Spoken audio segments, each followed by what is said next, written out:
Hi everybody, we are here at one of my favorite restaurants, Dalla, so come with us.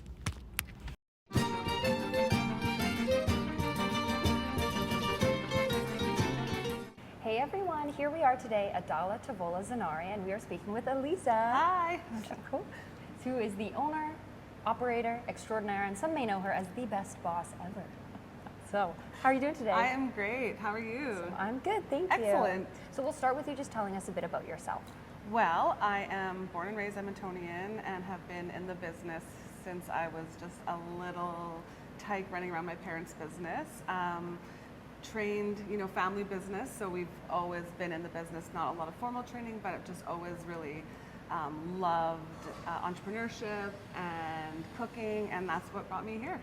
Where do you think that passion for cooking and entrepreneurship came from? They might be two different answers. Yeah, no, that's a really good question. I think the love of food and hosting and hospitality definitely came from both my parents. They're both really love having family and friends over and love good food. Actually, my mom had a kitchenware store, so she's always been really into kitchenware, cooking. So yeah, I mean, it's sort of been in my genes on both sides. And where did the inspiration for Dalla itself come from? So my parents had a kitchenware store / restaurant / deli wine bar that was in Everything. I know, it's everything. Actually, just down the street in Manulife Place for 35 years. It was called Zenari's, and we were there. Pretty much I grew up there, and my husband and I decided we wanted to sort of carry on the family legacy and keep the business going, but we also wanted to put our own stamp on it a bit. So Dalla, Tavola, Zenari means from the Zenari table. So it's not quite Zenari's, but it's from our family, sort of the idea of hospitality and the table, sort of the like heart of an Italian home, and we just really wanted to sort of honor that and say, for us, it's not about being the best chef in the world or having the best food, but it's about having people in a place that you can gather and just really, feel at home. So that's hopefully what we have achieved here. I mean, I would say so. I haven't been here an abundance of times, just once, because it's Sahar's favorite restaurant. Yeah. And she was like, oh my gosh, we have to go here. And then we came, tried the pasta. Everything is delicious. Yeah. Oh, so, thanks. so good. Thanks. Yeah, we want people to feel welcome and we want to be approachable and, just have that like good whole, Italian hospitality and, eat too much and maybe drink too definitely much. happens. It's the two best things in exactly. life, Totally. How would you describe the menu for folks who haven't been here before? So we kind of have two menus. We have our lunch menu. We also have a dinner menu. Our lunch is really like hearty sandwiches, soups. We do salads. We also do our dinner menu sort of during the day. So we have pastas, risottos. It's just really like home cooked, sort of classic Italian dishes with a bit of a twist. So really fresh ingredients. We make everything from scratch in-house. So yeah, just like comfort food, really. Elevated comfort food, I guess. Do you have a favorite menu item?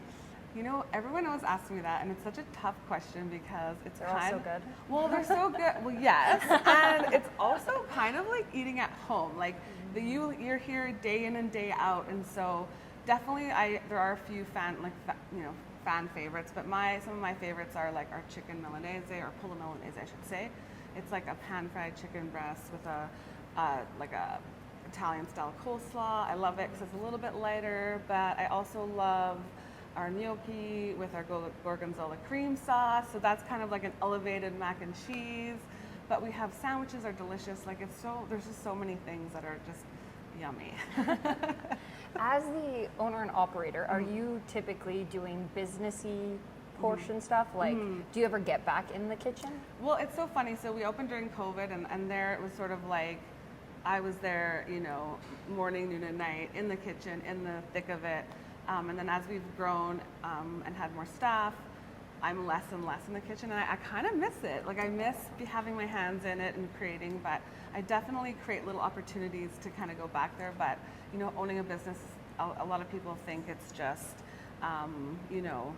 the straightforward cooking side of things. But with a restaurant, you got your payroll, you got your bills and expenses, like everything. So you end up spending less and less time and more. Like I'm almost like a glorified bookkeeper at this point. So, But hopefully you love it. I do. It's really fun. It's nice, when you work for yourself, you know that the effort you put in, you get back. So there's something really special about being able to create something that people love, and it's like a testament to yourself and your family. So it's pretty great. Throughout your experience, what would you say has been the most challenging part of it all? I would say opening during a global pandemic was probably the most. Like in hindsight, maybe wouldn't do that next time. Yeah. We probably not. We didn't really have a choice when we opened. It was sort of the wheels were in motion before the pandemic, but we do kind of laugh about it because I think that's the way you have to be. You have to sort of look at the negative and make it a positive. So we always joke that we had a 1.5 year soft opening. So we got to work out some kinks and really work on our menu and tighten things up. So, but definitely struggle, when you don't know what's happening day in, day out. And, it's like Groundhog Day every day. It's definitely stressful, but it's a tough business to begin with. And, you just have to work really hard and put your love and heart into it. Yeah. And last, which Dalla has definitely done. Yes. Why would you say Dalla works so well in Edmonton?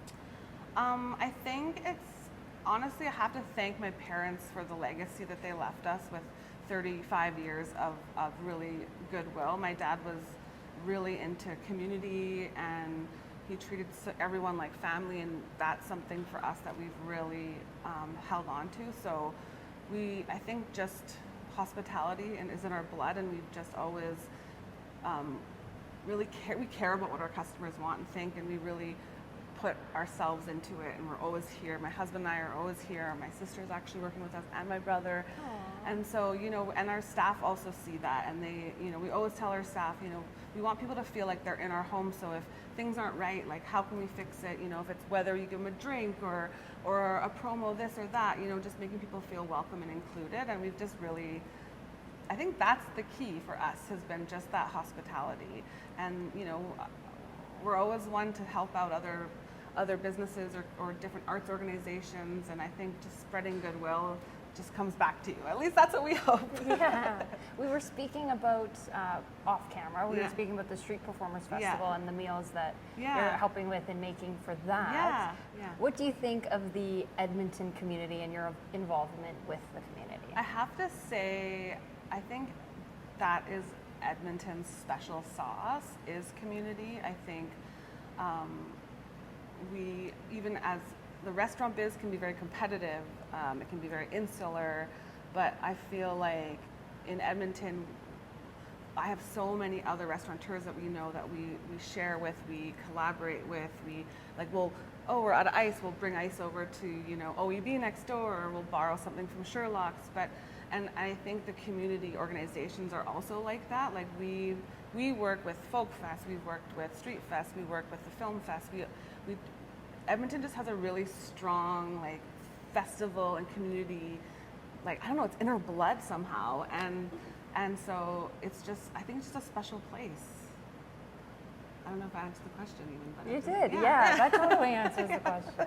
It's nice to see people it's nice to see you talk about Edmonton with so much passion. Yeah. I do love the city. Yeah. It's a crazy place sometimes, and it's been crazy through COVID, and I think, we have unhoused community members, and there's lots of challenges, but I think at the end of the day, we're such a community-focused place that we can get through anything. At least, I believe so. I'm with you. I'm with you. Yeah. And you're speaking about some of the other restaurants and places nearby. You're in a pretty hot spot downtown here. Yeah. Was it just because of your parents' place being close by that you decided on this location? Yeah, we hemmed and hawed for a long time about where to go, and then a friend of mine who's a really high-level professional chef, traveled all over the world, and she was like, Elise, you have such a great community here, and you have such a legacy, you should just stay close by where people know you, and you can just continue offering those people, what they know and love. And I was like, yeah, I think that's probably a good idea. We have some clients, we have staff who've worked for us for 30 years. They worked for my parents, and then once we closed, there was a bit of a break, and then they came and worked for us. Like we actually, one of our staff who'd been with us for 35 years retired just a few months ago, and you know, and so not only the staff, but we have customers who've been coming here for that long, and we have, you know, just a really entrenched sort of community history. So it made sense, I think, to stay here and continue to sort of be a part of the downtown scene. So, yeah. And I think that's a testament too to the quality that you're providing people and the hospitality and the experience that they're having, because if it wasn't a pleasant experience, you know, a long time ago, they wouldn't come back or things like that. So it just shows how wonderful you guys are. Well, thanks. Yeah, I think people forget about that. You can have really great food, but if you're a jerk, or, you know, it doesn't matter. Like, you have to really believe in what you're doing, and you have to have passion for it, and that humility, which sounds weird, but like, at the end of the day, if you own a restaurant, you're a service provider, and you're providing a service to people. So hopefully you like people, or else it could be really bad. Otherwise, just stay in the office, do the payroll. Exactly. So. A bit more technical. Sure. What are your hours of operation? All right, we are open Monday through Friday, 11 a.m.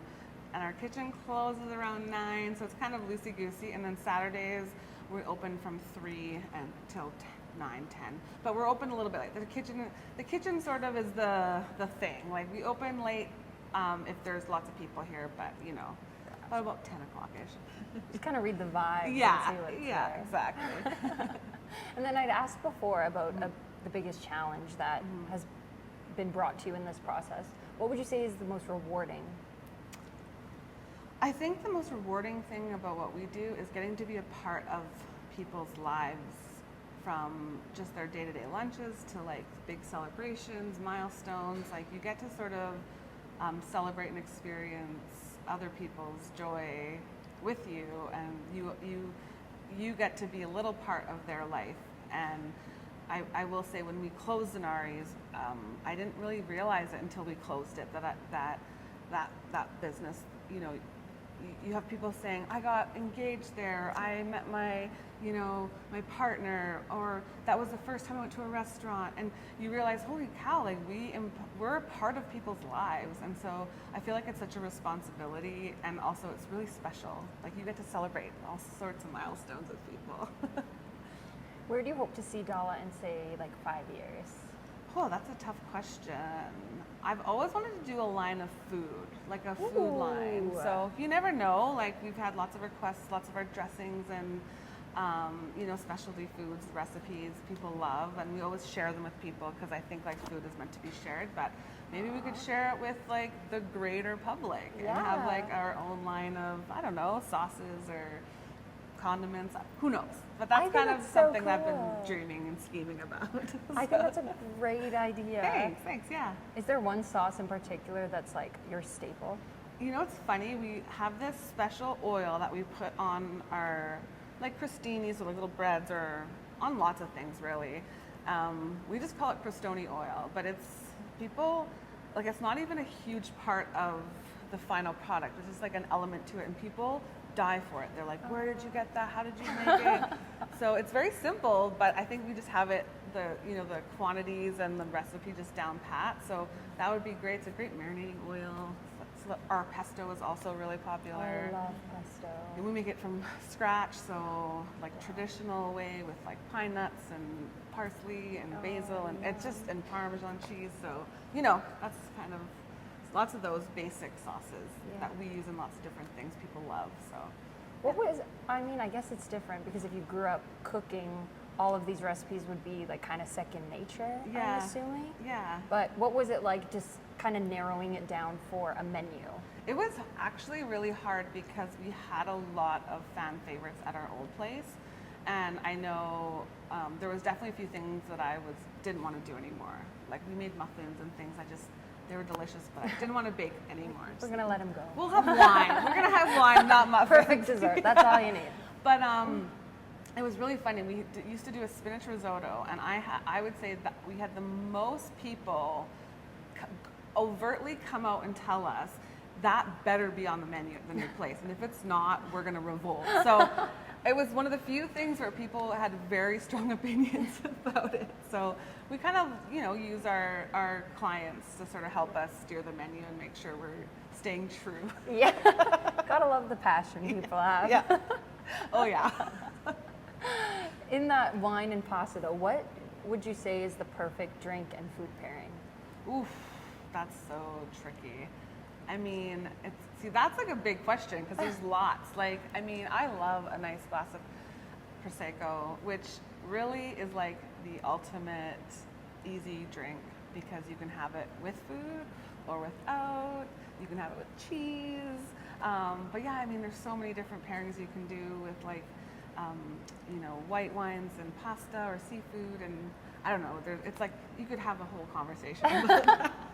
You're like, I could rank like 1 to 10 and then just shift around. But Prosecco, I think, is the most fun, and really, if you ask a lot of Italians, Prosecco's not really wine, so you can have it any time of the day. Ah, okay, I like that. Even though it is wine. But Do you hear that, Mom? It's not wine. I can drink it for breakfast. There you go. Just kidding. Maybe not breakfast, but. If you had to pack up Dalla and take it somewhere else in the world, where would you want to take it? Oh my gosh, that's such a good question. I don't know. Where would we go? I don't know, maybe like California, or I don't know. I think it feels good where we are, but I mean, traveling the world is so amazing. I don't know where I would take it. Maybe Calgary? Maybe Calgary could use a Dalla. I don't know. I don't think Calgary deserves Dalla, to be honest, but I'm just kidding. Totally your call. Or Banff or Jasper. I mean, it'd be nice to be in the mountains, yeah, to have a little, be like moonlight in, you know, in the mountains for a few months and then come back here and little staff could pop-ups, go and who knows? That'd be so fun. Vancouver maybe. I don't Vancouver know. would be so nice. I love Canada. Honestly, is such a great country. So I'd probably stay in Canada somehow, somewhere. Anyway, yeah. I also love Canada, so I see that. And then last question. Sure. It doesn't have to be specific to the business or anything, but what would you say is the best piece of advice you've received throughout your life? Oh my gosh. I am going to, this is a silly quote, and it's a friend of mine who does a lot of event management and organizational sort of, you know, she just helps people with everything. She has a company called The Assistant. I was stressed out about food, about an event, and she's like, Elisa, at the end of the day, you're just feeding people and you're bringing joy. And so I think in that way, it's just kind of like, don't sweat the small stuff, you know? I know it sounds like sort of, I don't know, weird, but it really, I think we can get so in our heads about things being so important, or the stress of things happening or not going the way you want, and if you kind of just remember, like, breathe, and it's just, no one's gonna die today. It's like really grounding. So that would be my best piece of advice. Like, don't sweat the small stuff. Tomorrow the sun's always gonna shine. It's all gonna be good. I think that's great advice. Well, thank you very much You're for so sitting welcome. down. Thanks so much for having me. I thought we'd make some spritz today. Spritz are a very traditional Venetian cocktail, and that's the region of Italy that my father's from. So we kind of always grew up drinking spritz, and the basic sort of formula for a spritz is 3-2-1. So you have your 3 parts wine, 2 parts bitter alcohol like Aperol or Cynar or sort of the bitters, and then soda. So let's start with the basic, the Aperol spritz, which has sort of gone crazy everywhere. Yeah. But it's such a great summertime drink. So, and spritz is really just kind of like wine with a little, you know, punch of je ne sais quoi. Like, it's meant to kind of just, you know, be a nice afternoon aperitivo drink. So you're drinking it sort of in between lunch, dinner, kind of cocktail hour, before meals. It's just supposed to be a light, easy drinking drink. Okay. So we'll go start with the Aperol Spritz, the classic. So we use our Aperol. We do 2 ounces of Aperol. I'm doing it backwards, but it'd be 3-2-1. So 3 ounces of Prosecco. 2 ounces of Aperol. 1 part soda. So you can use any sparkling water. Oftentimes people will maybe do like a sparkling juice to kind of give that vibe.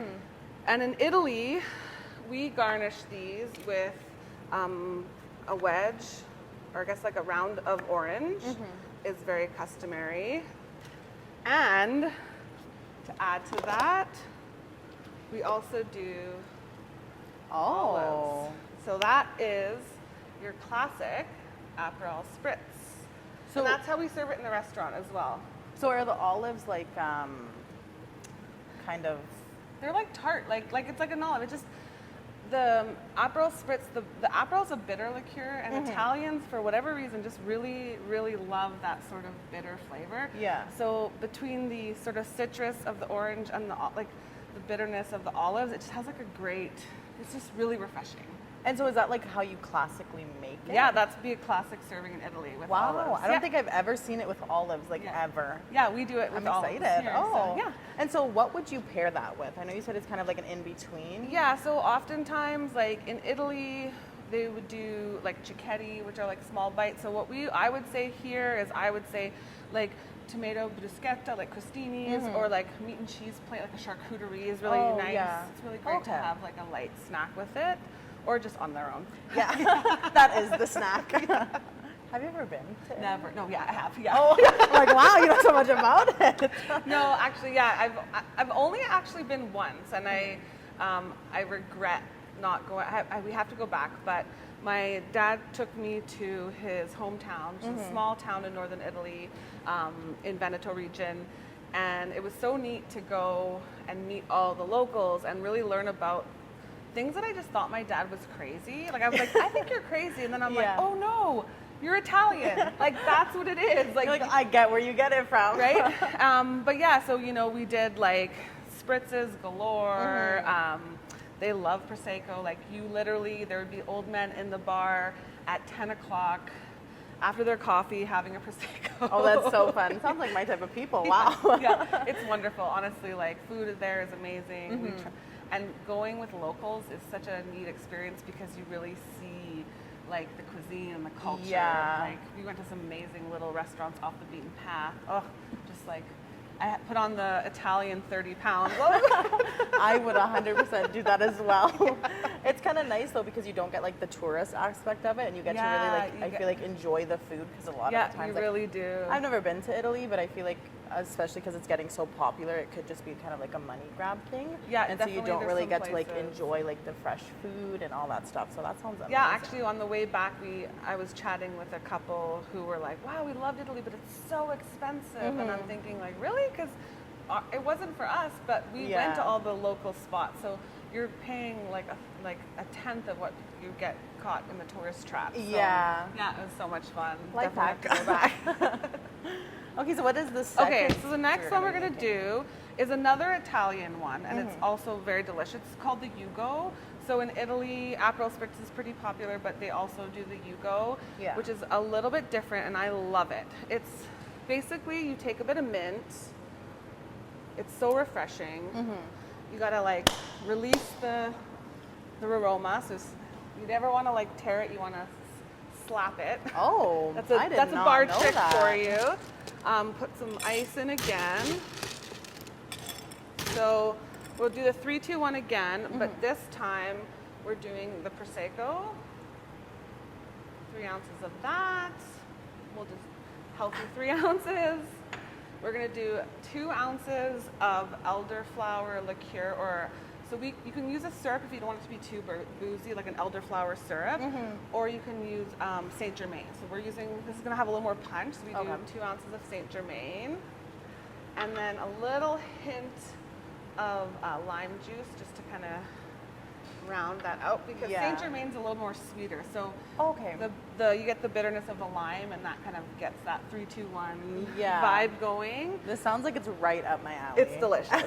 And then we'll do a little round of lime in there just for cutesies, and then again soda water to top.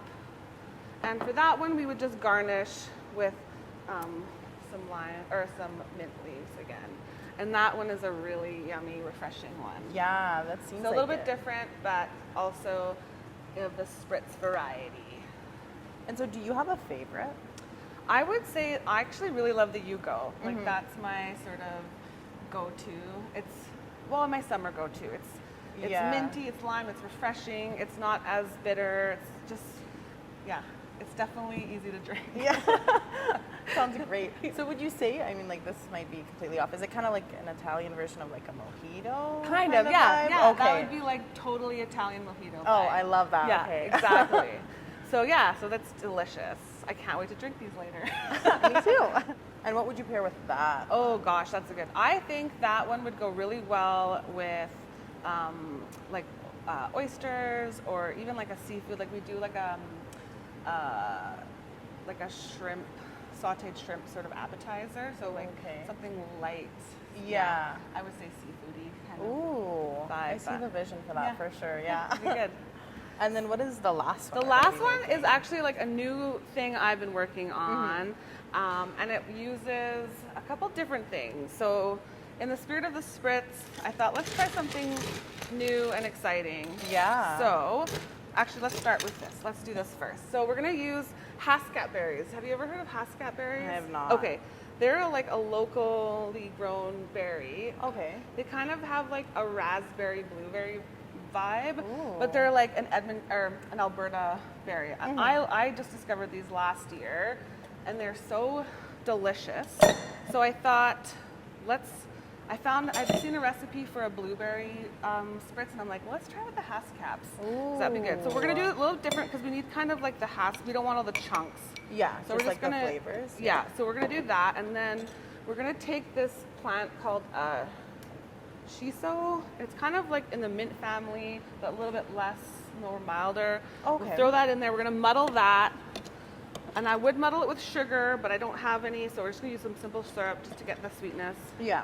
So we're gonna like mix that up, and then put a little bit more syrup in there. Have you made it before? I have not made this before, so we're Oh. gonna do.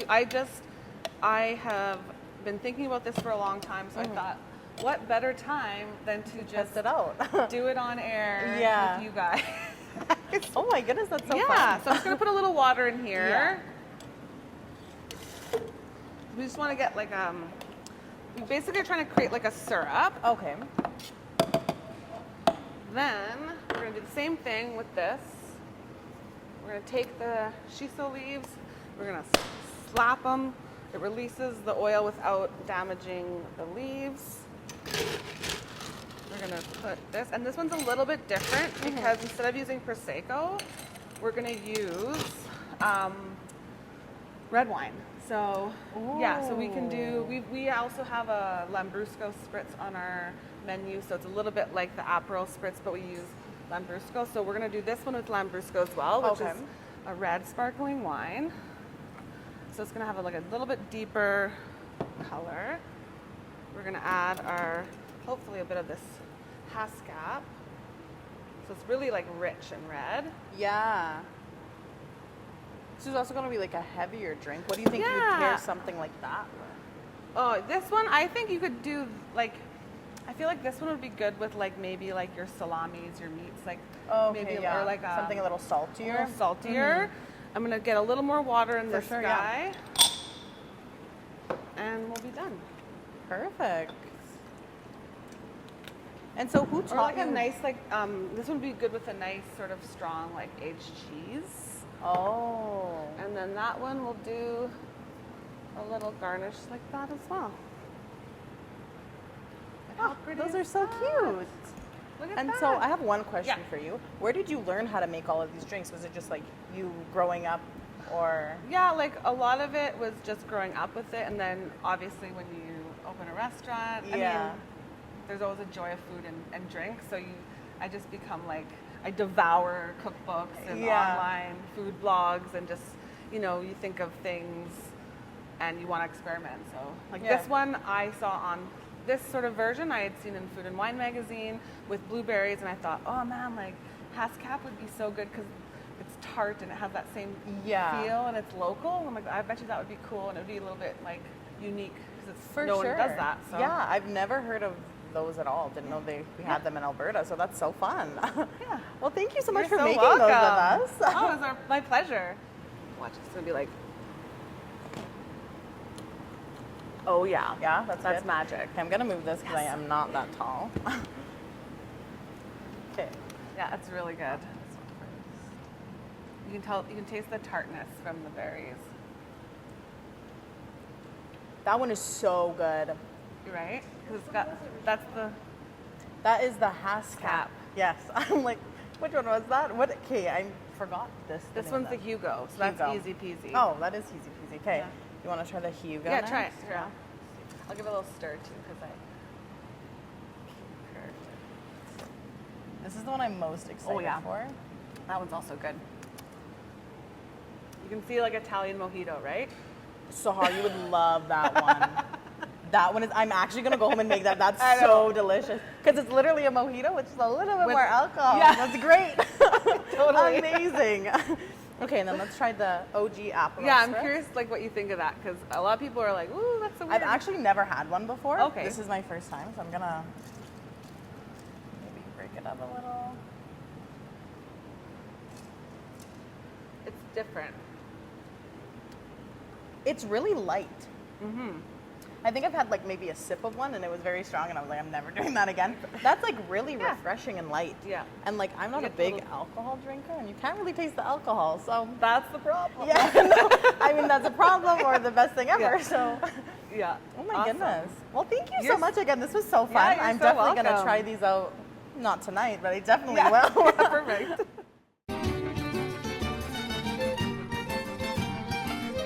All right, hey everyone, we just finished up at Dalla, and oh my gosh, it was so much fun. She was so sweet and So so sweet. kind, and you guys just have to go there. I promise you, like, I will never like recommend someplace more than here. Their food, their drinks, the atmosphere, the service, I just love it there. So The last time I was there, I didn't like drink, but the food was delicious, and so we tried they made the drinks today, and so fun. She's so kind and like so willing to chat with us. Yeah. And I love her energy and her ability to like just try things. Cause like the Haskap. Haskap, thank you. I was yes. gonna say elderberry. That's not the word. The There's elderberry Haskap, syrup in there one of is, them, yes, yeah. The Haskap berry spritz was just like on the spot, and I'm like, how creative and fun, and to come up with that, like, girl, pop off. No, Elise, truthfully. you are amazing. So Truthfully, delicious. Definitely check out the Hugo because that was my favorite one. It's freaking delicious. Yeah. Yeah. Have a Hugo, have some pasta, visit. It's a great in there, and like the atmosphere is so beautiful too. So yeah, check it out. check it out, y'all.